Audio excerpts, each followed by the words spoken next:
장 1절.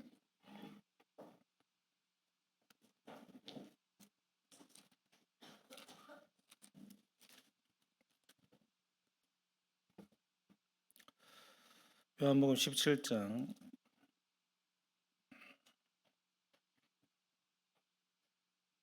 교독하겠습니다.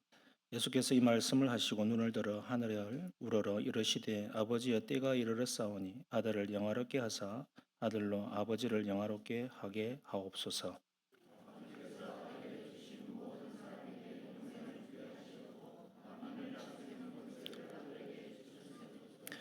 영생은 곧 유일하신 참 하나님과 그가 보내신 자 예수 그리스도를 아는 것이니이다.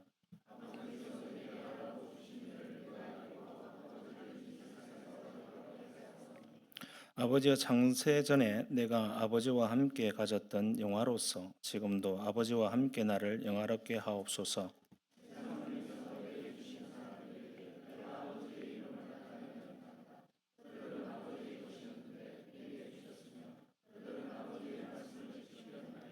지금 그들은 아버지께서 내게 주신 것이 다 아버지로부터 온 것인 줄 알았나이다.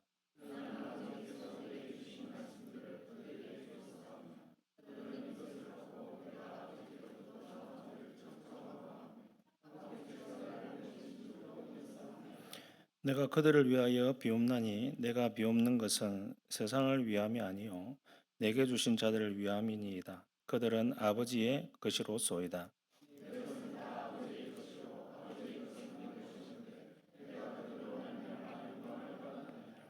나는 세상에 더 있지 아니하오나 그들은 세상에 있사옵고 나는 아버지께로 가옵나니 거룩하신 아버지여 내게 주신 아버지의 이름으로 그들을 보존하사 우리와 같이 그들도 하나 되게 하옵소서.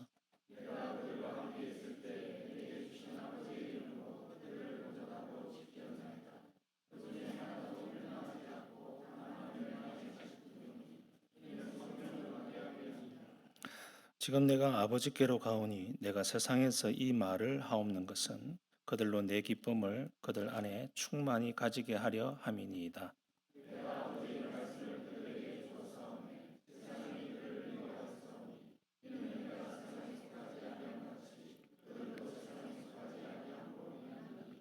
내가 비옵는 것은 그들을 세상에서 데려가시기를 위함이 아니요 다만 악에 빠지지 않게 보존하시기를 위함이니이다.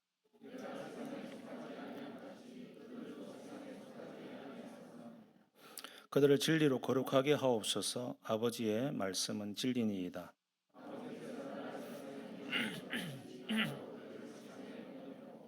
또 그들을 위하여 내가 나를 거룩하게 하오니 이는 그들도 진리로 거룩함을 얻게 하려 함이니이다.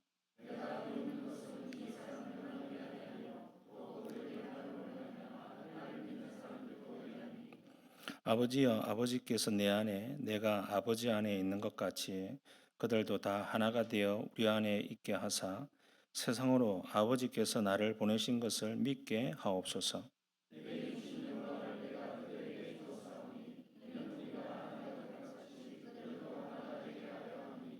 곧 내가 그들 안에 있고 아버지께서 내 안에 계시어 그들도 그들로 온전함을 이루어 하나가 되게 하려 함은 아버지께서 나를 보내신 것과 또 나를 사랑하심 같이 그들도 사랑하신 것을 세상으로 알게 하려 함이로소이다.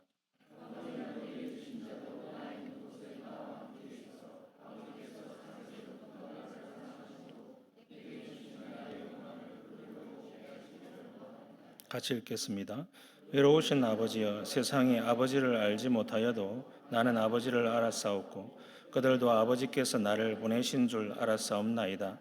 내가 아버지의 이름을 그들에게 알게 하였고 또 알게 하리니 이는 나를 사랑하신 사랑이 그들 안에 있고 나도 그들 안에 있게 하려 함이니이다. 아멘. 오늘도 하나님 안에 가져와 있는 함께 하기를 바랍니다. 예수님의 마지막 행적을 우리가 살펴보고 있습니다.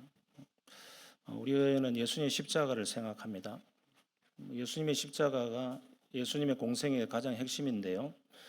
예수님께서 십자가를 지시기 전까지 어떤 일을 행하셨는가, 또 십자가의 시간이 다가오기 전까지 가까운 그 시간에 어떤 일들을 하셨는가를 살펴보는 것이 중요한데요. 그 중에 오늘 제가 여러분에게 소개하고 싶은 것은 예수님께서 고별 기도를 하셨다는 것입니다. 우리는 겟세마네 기도를 많이 기억합니다. 그러나 그 겟세마네 기도는 워낙 우리가 잘 알고 익히 아는 바입니다. 근데 요한복음 17장에 나오는 그야말로 예수님께서 정말 위대한 기도라고 할 수 있는 이 기도를 드린 것에 대해서 사람들이 잘 모르는 경우가 많습니다. 요한복음 17장 전체는 여러분 성경의 색깔이 무슨 색깔로 되어 있습니까? 글씨가 빨간색으로 되어 있습니다. 신약 성경이 빨간색으로 되어 있는 것은 예수님이 입으로 내뱉은 모든 말을 빨간색으로 기록했습니다. 요한복음 17장은 전체가 예수님의 말이에요. 근데 그것은 기도의 내용으로 채워져 있습니다. 예수님의 기도가 이처럼 길게 기록되어져 있는 성경은 요한복음 17장이 유일합니다. 그 길이도 방대하지만 그 내용을 보면 굉장히 심오하고 이 내용을 하나하나 사실 다 설교하려면은 제가 몇 주간에 걸쳐서 해도 모자랄 정도입니다. 근데 오늘은 그냥 간단히 개괄적인 것을 살펴보기를 원합니다. 이 예수님의 이 마지막 고별 기도라고 할 수 있는 요한복음 17장의 기도는 중보자로서의 기도입니다. 이 세상에 중보자가 되실 수 있는 분은 오직 예수 그리스도밖에 없어요. 우리는 중보자가 될 수 없습니다. 중보자라고 하는 뜻은 성부 하나님과 인간 사이에 징검다리, 다리를 놓을 수 있는 분, 중보자예요. 그러니까 대신 기도해 줄 수 있고 대신 죄 사함을 받게 할 수 있는 그 자리에 위치해 있는 분. 인간은 할 수가 없어요. 인간 대제사장을 세워서 중보자의 위임권을 주어서 그 일들을 하게 하신 적이 있지만 대제사장도 부족하였고 또 모자랐기 때문에 결국 예수 그리스도께서 십자가상에서 대제사장의 그 중보의 역할을 폐하시죠. 그래서 지금은 우리가 누구든지 주님 앞에 우리가 스스로 나아갈 수 있게 하셨어요. 그게 십자가 사건입니다. 십자가를 통하여서 우리는 왕 같은 대제사장이 되었다라고 베드로 사도가 그렇게 고백하고 있죠. 그러므로 그 말은 무슨 말이냐면 우리가 중보자가 되었다는 말이 아니라 예수님께 누구든지 담대하게 대제사장이나 다른 어떠한 것을 통해서 나가지 않더라도 우리가 스스로 기도할 수 있게 되었고 그분께 면전에 나아갈 수 있게 되었다. 그 말이거든요. 그런데 예수님께서 마지막 십자가를 지시기 열 몇 시간을 앞두고 이 위대한 기도를 하십니다. 그래서 이 기도의 내용은 크게 구조가 큰 세 가지 기도로 되어 있습니다. 조금 세분적으로 보면은 네 가지 기도라 할 수 있는데 중간 두 가지 기도는 합칠 수 있고요. 그래서 크게 세 개로 나눌 수 있습니다. 첫 번째 기도는 1절부터 한 5절까지가 되겠는데요. 예수님 자신을 위한 기도입니다. 그리고 중간에 있는 대부분의 기도는 첫 제자들을 위한 기도가 되겠습니다. 첫 제자들은 사도들을 이야기하죠. 그리고 지금 11사도가 남아 있습니다. 그리고 마지막 부분은 그 이후 세대의 제자들을 위한 기도입니다. 저와 여러분, 거기에 속하죠. 그러니까 예수님은 그 당시 때에 있는 제자들을 위한 중보기도뿐만 아니라 오고 오는 세대의 이후에 예수 믿는 모든 제자들, 그리스도인들을 위한 중보까지도 하고 있다. 그게 예수님 기도 위대한 기도입니다.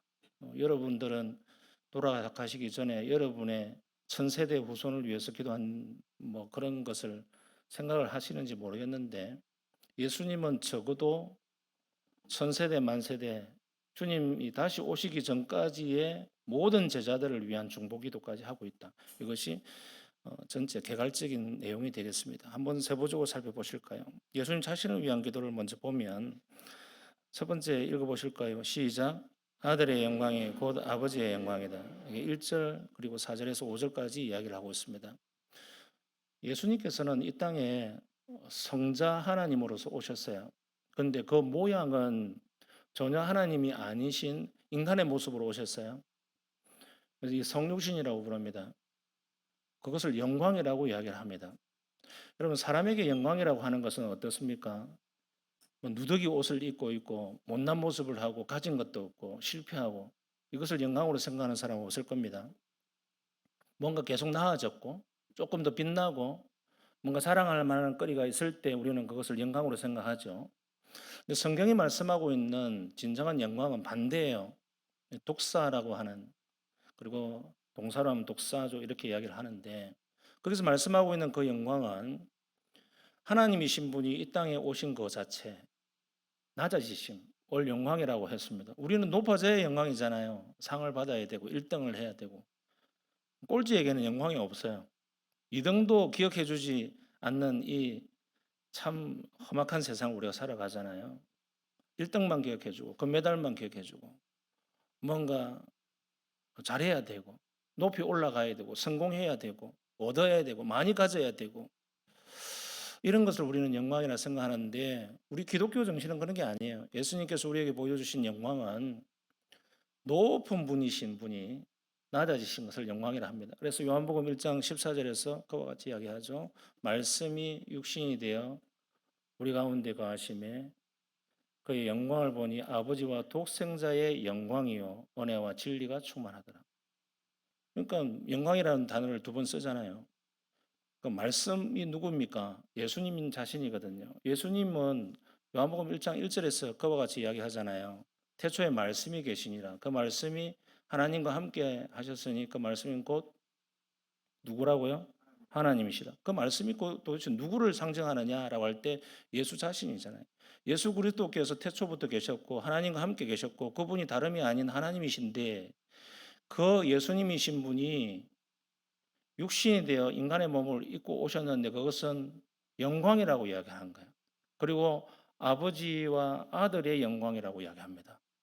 이것이 요한복음 전체에 흐르는 맥이거든요. 그 맥을 가지고 오늘 십자가를 지시기 전에 예수님께서 영광이라고 말씀하면서 중보 기도를 하는 겁니다. 그때 핵심이 뭡니까? 아들의 영광이 아버지의 영광입니다. 이야기합니다. 여러분, 자녀를 두신 부모님들, 아들을 두셨든지 딸을 두셨든지 어떨 때 영광이라고 여러분들은 생각합니까?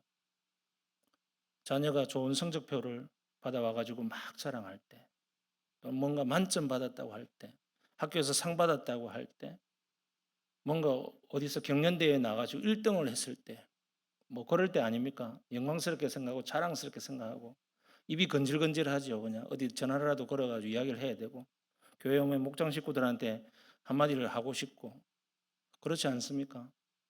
근데 어떻습니까?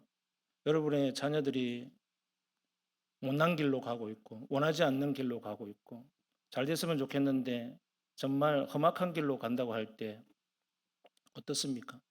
여러분의 공부 잘하는 자녀가 우리나라에서 제일 좋은 대학을 가고 그냥 가만히 있으면 대기업에 가든지 교수가 되든지 뭐 의사가 되든지 사자 붙은 직업을 얻든지 할 수 있는 그 길을 마다하고 만약에 엄마 아빠 나 아프리카에 선교사로 가고 싶어요 라고 할 때 여러분은 어떻게 조언하시겠습니까? 많은 세상의 부모들은 네가 왜 그 길을 가야 되느냐, 좋은 직업 나놓고 왜 그 길을 가야 되느냐라고 그렇게 하지 않겠습니까? 일반적으로 예수 믿는 저와 여러분이 여러분의 자녀가 그와 같이 우리 앞에서 이야기할 때 여러분은 어떻게 조언하시겠습니까? 그것을 맞겠습니까? 아니면 자랑스럽게 주님의 길을 가도록 그 영광스러운 길이라고 기도할게 라고 하겠습니까? 쉽지 않은 길입니다. 쉽지 않잖아요. 그런 상황 자체가 그 아이가 뭐 서울대 뭐 사자, 의사, 변호사가 아니다 하더라도 그냥 어찌 보면 평범한 아이라 하더라도 뭔가 험난한 길을 가고자 할 때 여러분은 그것을 영광이라고 생각하고 그래 잘해봐라 라고 선뜻 할 수 있습니까? 근데 성부 하나님께서는 삼위일체 하나님으로서 똑같은 하나님이신 성자 하나님을 이 땅에 보내시기를 기뻐하셨어요. 그리고 그것이 영광이라고 생각했고, 내가 영광스러운 하나님으로서 가장 영광이라고 생각하는 것은 내 독생자를 이 땅에 사람의 몸으로 입고 보내는 것이다. 그것을 성부의 영광이고 성자께서는 이 땅에 오셔서 그것을 자신의 영광으로 삼고 그 영광이 아버지의 영광과 동일하다고 이야기하고 있는 거예요. 지금 제가 앞에 예를 들었던 그 설명과 똑같은 동일한 것입니다. 근데 우리는 사람이잖아요. 그냥 뭐 한 7, 80평생 살다가 죽으면 끝이에요. 근데 영존하신 아버지 하나님께서 죽지도 아니하시고 변하시지도 않고 늙지도 않는 영원한 하나님께서 자기 자신의 삼위 하나님으로서의 본체이신 동일 본체이신 성자 하나님을 이 땅에 못난 인간의 모습으로 부족하고 부족한 그 육신의 몸을 입고 보낸다는 것을 영광으로 생각하는 것이 여러분 이해할 수 있습니까? 서울대 자녀를 아프리카 선교사로 보내는 것과는 비교가 되지 않는 것이죠. 이것을 성경에서는 영광이라고 이야기하고 있습니다. 그리고 그 아들은 억울하게 로마의 가장 극악무도한 처형 방식으로 죽게 만들고자 하기 위해서 보내셨습니다. 죽음을 목표로 하여서 보내셨다는 것입니다. 거기서 무슨 호의호식하고 무슨 궁전을 지어놓고 그냥 뭐 권력을 휘두르는 세상 왕으로서 이름만 왕이지, 그분은 나귀를 타셨고 그분은 초라한 모습으로 어린 양으로서 죽게 하시기 위해서 오셨다는 거예요. 그런데 그것을 영광이라고 말씀하고 있습니다. 여러분, 기독교의 영광이라고 하는 것은 어떠한 경우에도 화려하고 빛난 것이 없어요.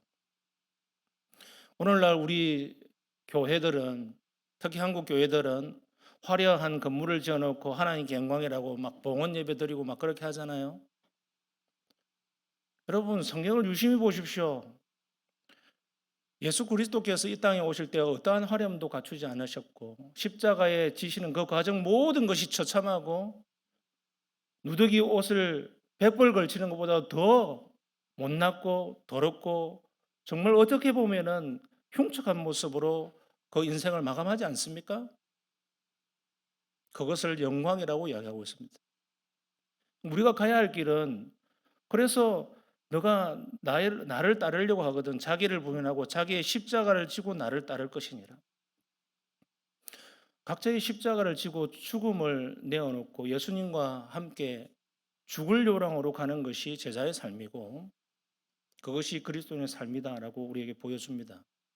어떠한 화려함이나 어떠한 우리가 꿈꾸는 그런 행복이나 복이 있는 것이 아니라 예수 믿고 나아가면 나아갈수록 우리가 더 믿음이 깊어지고 더 주님을 사랑하면 사랑할수록 우리 앞에 기다리고 있는 것은 우리가 꿈꾸고 있는 행복한 영광이 아니라 처참하기도 하고 힘들기도 하고 고난 가운데 있는 경우가 훨씬 많다는 것입니다. 그것을 두고 영광이라고 이야기하고 있습니다. 그리고 그 기도를 지금 자기 자신을 위해서 하고 있습니다. 두 번째 2번 읽어보실까요? 시작. 영광은 하나님께만 머물지 않고 사람에게도 주어지는데 그것은 곧 영생이다. 그 영광을 예수 그리스도의 자신과 성부 하나님의 영광에 멈추지 않고 우리에게도 주시겠다는 거예요. 흘러가게 하시겠다. 그 영광을 우리에게 흘러가게 하셨는데 어떤 방식으로 하시냐면 마치 하나님처럼 영생.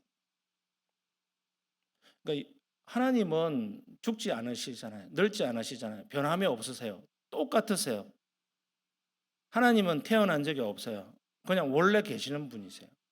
그리고 계속 원래 계실 거예요. 원래 계신 것처럼 그것을 영존하시는 하나님이라고 하는데 우리에게도 마치 그와 같이 신을 반불케 할 정도의 어떤 대단한 초능력을 주시지는 않지만 하나님이 가지고 계시는 영원한 생명을 우리에게 부여해 주신다는 것입니다. 그것을 통해서 우리를 영광스럽게 하는 거예요. 그래서 이 땅에서의 영광이라는 것은 아무짝에 소용이 없습니다. 이 땅에서 전 나라를 그냥 몇십 년 동안 독재하는 뭐 저기 공산당 나라들의 뭐 그런 독재자들이 자기 마음대로 막 힘을 발휘하고 주물락거리고 막 다른 나라 이웃 나라 땅 빼앗으려고 하고 막 그렇게 하고 자기는 고유호식하고 뒤에서 그냥 건부치 엄부치하고 뭐 자기 자식들 다 고유호식하게 만들고 그런들 그것이 얼마나 가겠습니까? 100년을 가겠습니까? 200년을 가겠습니까? 잠시 잠깐이잖아요. 그 영광은 쓸모없는 영광입니다. 언젠가는 다 꺼져버리고 다 없어질 영광인데 우리에게 그 모든 영광 가운데 더해 주실 최고의 근본적인 영광이 뭐냐면 영생입니다. 여러분 영생을 최고의 영광으로 생각하십니까? 그것이 우리에게 주어졌다는 거예요. 그리고 나서 두 번째 이제 주님께서 첫 제자들을 위한 기도를 하십니다. 중보기도. 첫 제자는 지금 한 명은 배반해서 떠나고 가룟 유다는 11명이 남아 있어요. 11 사도죠. 그 사람들을 위해서 기도할 때 1번 읽어 보실까요? 시작. 첫 제자들은 아들을 통하여 아버지의 말씀을 받고 알고 믿었으므로 그들은 아들과 아버지의 사람들이다. 첫 제자들이 가장 먼저 우리 주님으로부터 받았던 대단한 선물이 뭐냐면 말씀을 받은 것입니다. 그리고 말씀을 받고 받는 것으로 끝나는 것이 아니라 말씀을 받음으로 해서 예수 그리스도를 알게 되고 성부 하나님을 알게 됩니다. 삼위 하나님을 알게 돼요. 그리고 나서 따라오는 것은 믿음입니다. 이게 순서예요. 기독교 신앙에서는 그냥 믿음이 어느 날 갑자기 선물로 은혜로 주어집니다. 맞습니다. 그러나 그것을 세부적으로 쭉 현미경을 가지고 들여다 가보면 순서라는 게 있어요. 우리가 그것을 잘 못 느낄 뿐이지. 그 순서가 뭐냐면 말씀이 주어지고 깨닫고 깨닫는다는 말이 안다는 것이죠. 그다음 믿어지는 거예요. 믿음은 뭐가 없으면 믿음이 없어요? 예, 말씀이 없으면. 말씀을 통해서 우리가 우리의 심령 가운데 진정한 하나님에 관한 지식이 들어옵니다. 이것을 참지식 또는 신지식이라고 이야기하죠. 여러분들에게는 세상에 알 수 없는 참지식을 소유했어요. 예수 그리스도께서 나를 위해서 죽으셨고 그것이 나를 위한 죽으심이고 그 죽으심은 나를 억만제약 가운데서 살려내실 죽으심이고 효력 있는 죽으심이며 그것을 믿음으로 내가 받아들일 때 나는 영생을 얻는다는 것, 그리고 천국 백성이 된다는 것, 하나님의 자녀가 된다는 것, 그리고 주님과 나중에 왕노릇하게 될 것이라는 것. 이 모든 것들을 우리가 그냥 순식간에 믿어버리잖아요. 이것을 참 지식이라고 하고 영원한 지식이라고 하는데 이 지식을 이해를 시켜서 방정식을 가르쳐 주듯이 이해를 시켜 가지고 믿을 수 있는 겁니까? 없습니다. 이것은 주님께서 우리 가운데에 주시는 새로운 지식으로 주시기 위해서 우리의 마음을 갈아엎어서 주시는 놀라운 일들이거든요. 믿음이 오기까지 이런 과정을 거치게 해요. 여러분 어떻든지 여러분들이 이 자리에 앉아 있는 것은 하나님의 말씀을 받았기 때문입니다. 그러니까 하나님의 말씀이 어떤 식으로든 여러분 가운데 들어가서 그것을 믿고 있는 거예요. 그 지식은 세상에서 존재하지 않았던 새로운 지식이고 예수 그리스도의 본체이신 참 지식입니다. 그래서 동그라미 1번 한번 읽어보실까요? 시작. 말씀을 받는 자 곧 제자다. 여러분 제자 이렇게 하면 여러분 오해를 가지고 오실 수 있는데 이 시간을 더불어서 제가 다시 한번 여러분을 일깨워 드립니다. 예수 믿는 모든 사람은 주님의 제자입니다. 제자가 아닌 사람은 손 들어보세요. 아무도 없으시죠? 난 제자가 아니다 하는 순간 나는 주님의 자녀가 아니다 이 말하고 똑같은 말이에요. 그래서 사도행전은 계속적으로 제자, 신도 또는 신도, 신자라고 번역되어 있는 그리스도인 같이 병행해서 쓰고 있습니다. 우리를 그리스도인으로 부르시고 하나님 자녀로 부르셨다는 말은 주님의 제자로 부르셨다는 말하고 또 동일한 말입니다. 그렇다면 저와 여러분의 삶은 제자의 삶이에요. 그럼 제자는 뭐 하는 사람입니까? 학생들 대답해 보세요. 학교 가면 제자는 뭐 하는 사람입니까? 가르치는 사람입니까? 배우는 사람입니까? 배우는 사람. 뭘로 배우느냐는 거죠. 주님의 말씀으로 배우는 것이죠. 하나님의 말씀이 존재하지 않는다면 제자가 없어요. 그리고 하나님의 말씀이 그 안에 거하지 않고 머무르지 않는 사람은 제자가 아닙니다. 그렇다면 그 제자는 신자가 아니죠. 이해가 되십니까? 하나님의 말씀이 머물고 하나님의 말씀이 그 전인격을 변화시켜서 끌고 가는 것이 바로 제자입니다. 질질 끌려가더라도 끌려가십시오. 내가 스스로 말씀을 소화할 능력이 없다면 그냥 끌려가더라도 하나님의 말씀을 사모하는 마음이 여러분을 떠나지 않기를 바랍니다. 하나님의 말씀을 은근히 무시하거나 하나님의 말씀에 대해서 은근히 관심이 없거나 형식적으로 관심을 가지거나 하나님의 말씀에 대해서 나는 아무렇지 않게 생각하거나 그것은 위험천만한 일입니다. 기독교 신앙에서 가장 중요한 것은 하나님의 말씀이에요. 왜? 태초에 말씀이 계시니라. 그 말씀이 하나님과 함께 계셨고 그 말씀은 다름이 아니라 누구라고요? 하나님이시니라. 하나님을 아는 그 참지식이 없이 어떻게 우리가 천국에 갈 수 있습니까? 하나님을 아는 그 참지식이 없이 우리가 어떻게 하나님을 아버지라 부를 수 있습니까? 그것은 위선자지요. 알지도 못하고 깨닫지도 못하고 그분이 누구신지도 모르는데 우리는 가서 옆집 아저씨에게 놓고 해가지고 아버지, 아저씨를 미친 사람이라고 하잖아요. 우리는. 여러분, 우리가 예수 그리스도 안에서 하나님을 아버지라 부를 수 있다고 하는 것은 참지식 우리 속에 들어왔고 하나님의 말씀이신 예수 그리스도 자신이 우리 속에 성령으로 들어오셨기 때문이에요. 우리의 생각과 우리의 사상과 우리의 가치와 철학, 우리의 이념들을 다 송두리째 다 밀어버리고 그 세상 이념과 가치관과 경험을 그 위에 하나님의 말씀을 우리 속에 두셨기 때문이에요. 그래서 우리는 지금 나와서 예배하고 있잖아요. 세상이 뭐라고 한들 꿋꿋하게 주일을 성수하고 있고 예배하고 있잖아요. 그것이 하나님의 말씀의 능력이에요. 그래서 여러분 제자입니다. 지금도 말씀 듣고 계시잖아요. 그러나 말씀을 듣고 있는 이 말씀을 형식적으로 받지 마세요. 진지하게 받으시길 바랍니다. 하나님의 말씀을 나는 안 봐도 상관없다. 묵상하지 않아도 상관없다. 이런 습관적인 생각들을 버리셔야 돼요. 목사님이나 장로님이나 앞에 저 중직자들이라 하는 것이지. 그것은 여러분 그리스도인이기를 포기할 뿐만 아니라 하나님의 자녀됨을 포기하는 것입니다. 하나님의 말씀이 여러분 가운데 쌓이지 아니하면 하나님을 아는 참지식은 없습니다. 하나님을 무슨 수로 압니까? 눈에 보이지 않는 영이신 하나님을 어떻게 알 수 있습니까? 그 하나님은 우리 속에 말씀으로 들어오셨습니다. 여러분이 말씀을 가까이 하면 할수록 말씀을 사랑하면 사랑할수록 하나님을 사랑하시는 겁니다. 하나님을 어떻게 사랑할 수 있습니까? 11조 많이 내면 천만의 말씀요. 성경 어디를 찾아보십시오. 없습니다. 그런 거. 주일 성수 잘하면요. 아이고 무슨 말씀을요. 아무것도 아닙니다. 하나님의 말씀이 여러분 안에 거하지 아니하면 여러분은 하나님을 알지도 못하고 하나님을 사랑하지 않는 겁니다. 위선자일 뿐입니다. 두 번째 읽어보실까요? 동그라미 2번 시작. 말씀을 받는 자는 유일하신 하나님과 그 보내신 자 예수 그리스도를 인격적으로 안다. 인격적이라는 단어를 싫어하시는 분들이 있습니다. 의외로. 무슨 교회 와서 자꾸 인격적인 이런 단어를 쓰느냐. 하나님을 인격적으로 만난다는 말을 쓰느냐. 이상한 사람들이 있어요. 그러나 여러분 그것을 믿지 않는다면 예수님은 왜 사람의 몸을 입고 왔습니까?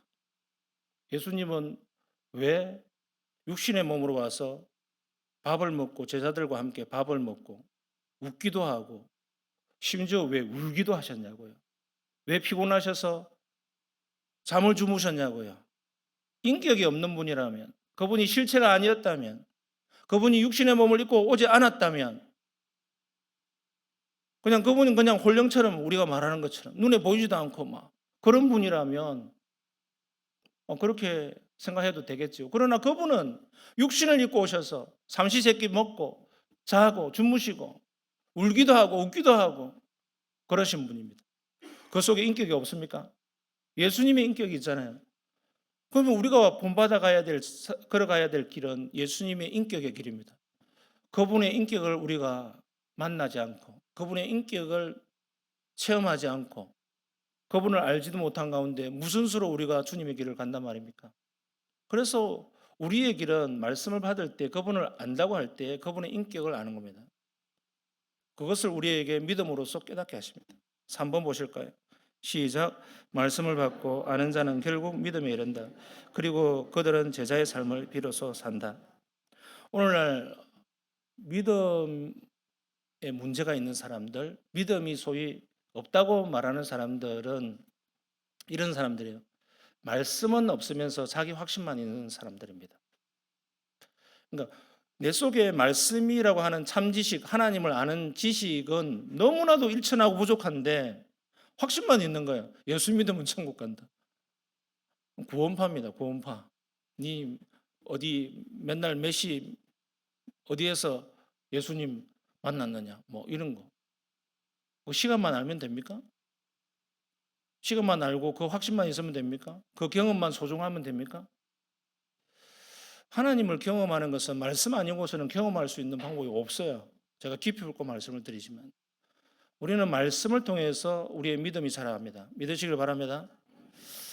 넘어가 보십시다. 큰 2번 첫 제자들을 위한 중보기도에서 우리 주님께서 하신 기도는 시작 그리스도의 사람은 곧 아버지의 사람이므로 아버지의 이름으로 그들을 지키고 보호하신다. 주님이 곧 이제 떠나가실 것입니다. 눈에 보이던 서성이 있다가 없으면 어떻겠습니까?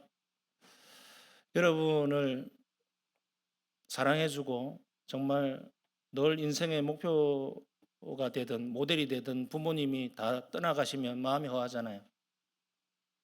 이제 내가 누구를 보고 의지할까?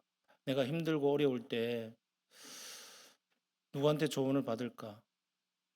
저는 목회를 하면서 제 목회의 스승이신 윤장원 목사님께서 작년에 이제 하늘나라고 하셨는데 목사님 너무 일찍 가버리셨어요. 그러니까 제가 목회에 어려움이 있을 때 언제든지 찾아뵙고 언제든지 전화를 걸어서 묻고 그냥 조언을 받고 싶어도 그럴 분이 없어져 버렸어요. 그러니까 너무 그게 아쉬운 거예요. 그래서 제가 막 이런 거 가지고 고민되고 저런 거 가지고 고민되고 마음이 힘들 때 누군가는 찾아뵙고 목회적인 조언을 받아야 되는데 그리고 목사는 부모님을 찾아뵙고도 이야기를 못하는 게 너무 많아요. 우리 부모님은 내 육신의 부모일 뿐이지 목회적인 조언은 하나도 못 해주세요. 그래서 저는 교회 이야기 하나도 안 해요. 뭐 교회 이야기 한들 뭐 이런 어려움이 있습니다 이러면 아버지 어머니가 뭐 기도할게 이거밖에 없죠. 뭔 조언을 해주시겠습니까?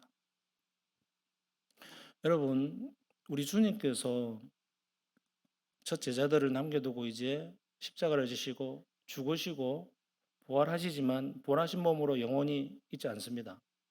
40일 후에는 성천하시지요. 그리고 보혜사 성령을 우리 속에 주시잖아요. 그러니까 몸의 육신의 성자 하나님은 하늘나라로 가시지만 그럼에도 불구하고 내가 아버지께 부탁을 할게. 너희들을 아버지 하나님께서 지켜주시고 보호해 주실 거야. 걱정하지 마. 그 이야기를 한 겁니다. 우리가 믿는 하나님은 눈에 보이지 않습니다. 그리고 부활하신 몸의 예수님은 이 땅에 거하시지 않아요. 몸에 부활하신 예수님은 천상에 계십니다. 그러나 우리는 눈에 보이는 하나님이 이 땅에 계시지 않는다 하더라도 하나님께서 우리의 모든 삶을 책임지시고 주권 가운데 인도하신다는 것을 믿습니다.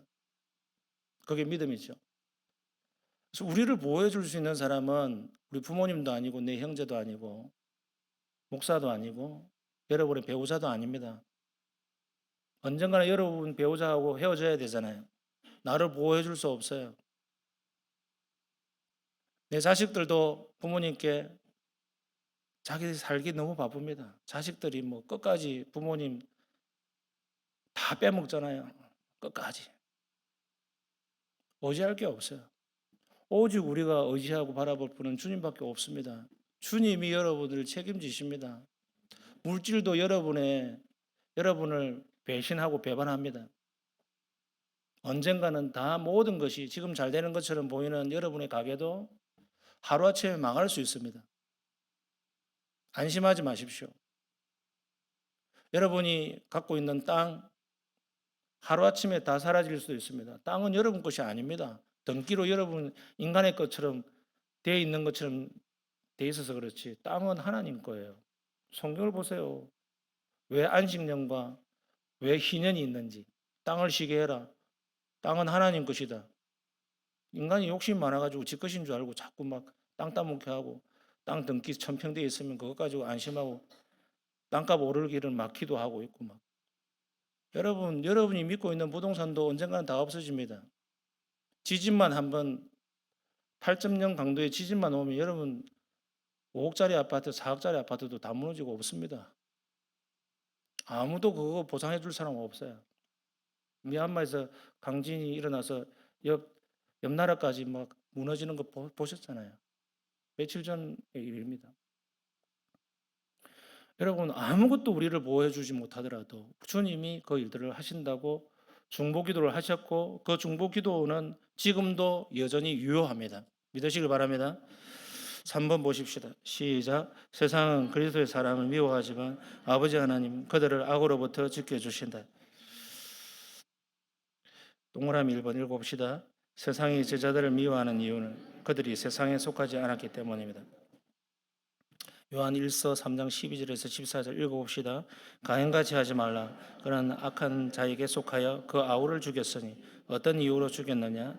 자기의 행위는 악하고 그의 아우의 행위는 의로움이라. 형제들아, 세상이 너희를 미워하여도 이상히 여기지 말라. 우리는 형제를 사랑함으로 사망에서 옮겨 생명으로 들어간 줄을 알거니와 사랑하지 아니하는 자는 사망에 머물러 있느니라. 아멘. 세상이 우리를 미워하는 이유는 우리가 하나님께 속했기 때문에 그렇습니다. 하나님에 속했다는 가장 큰 증거가 뭐냐면 하나님의 사랑을 받았다는 거예요. 세상 사람들은 하나님의 사랑을 못 받아요. 하나님의 저주를 받습니다. 그러니까 저주받은 사람들은 하나님의 사랑을 받은 사람들을 시기하고 질투하고 미워할 수밖에 없어요. 그러니까 괴롭힙니다. 힘듭니다. 그러나 하나님의 사랑을 받은 우리는 하나님께서 우리를 사랑해 줌으로 말미암아 그 사랑이 우리의 옆사람, 우리의 이웃들에게 사랑이 흘러가게 함으로 해서 우리는 서로 사랑을 누리게 됩니다. 그래서 영적인 공동체가 중요합니다. 그래서 교회가 중요하고요. 그래서 여러분이 믿는 가정이 중요합니다. 아무도 여러분을 사랑해 줄 수 없고 세상이 여러분을 보호해 주지 못하고 알아주지 않지만 우리는 예수 그리스도 안에서 한 공동체고 가족입니다. 믿으시길 바랍니다. 동그라미 2번 읽어봅시다. 시작. 세상이 그리스도의 제자를 미워함에도 그리스도께서는 우리를 거룩하게 하여 세상에 파송하신다. 그 미워하는 세상으로 주님은 우리를 보내시기를 원하십니다. 그것은 우리를 사랑하기 때문이겠거니와 주님께서 우리에게 주신 그 사랑을 너희만 갖고 있으면 안 돼 라고 말씀하는 겁니다. 그래서 우리는 미워하더라도 가야 돼요. 미워하더라도 그들을 우리는 용납해야 되고 관용해야 되고 그들에게 예수 그리스도의 사랑으로 나아가야 됩니다. 산불이 났습니다. 교회는 뭘 해야 됩니까? 여러분의 교회는 뭐 어떻게 해야 됩니까? 그걸 잘 생각해 보시길 바랍니다. 마지막으로 그 다음 세대 제자들을 위한 기도. 이 그 다음 세대가 누군가? 이것은 속사도 시대를 말하는 게 아닙니다. 기독교 역사에서는 사도 시대, 그다음에 속사도 시대, 사도 다음에 그 제자들을 속사도 시대라고, 그다음에 교부 시대 뭐 이렇게 나누기도 합니다만은 그걸 이야기하려고 하는 게 아니에요. 예수님의 12제자, 12사도 그 다음에 오는 모든 예수 그리스도의 제자들을 이야기하는 것이거든요. 저와 여러분. 예수님은 저와 여러분을 위해서도 기도하셨어요. 2000년 전에. 뭐라고 기도하셨을까요? 1번 읽어보십시다. 시작. 성부와 성자가 하나인 것처럼 그 다음 세대 제자들도 서로 하나 되게 하여 그들로 궁극적으로 삼위 하나님 안에 있게 하신다.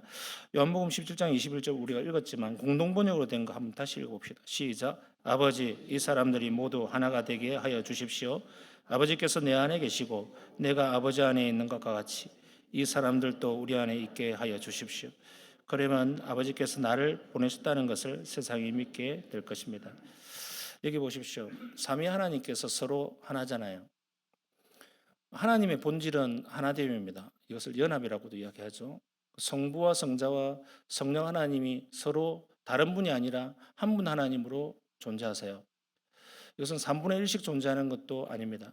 그리고 세 분 하나님이 존재하는 것도 아니에요.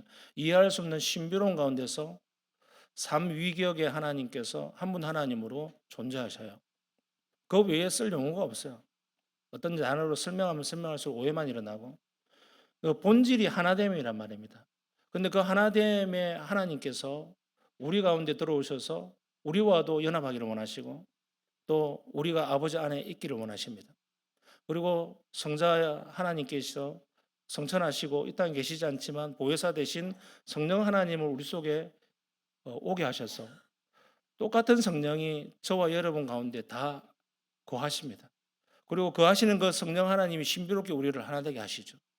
사랑 안에서 하나 되게 하시고 영적 가족으로서 만들어서 서로를 돌아보게 하시고 친교하게 하시고 그 가운데 하나님 나라를 일궈가게 하시는 것이 하나님의 뜻입니다.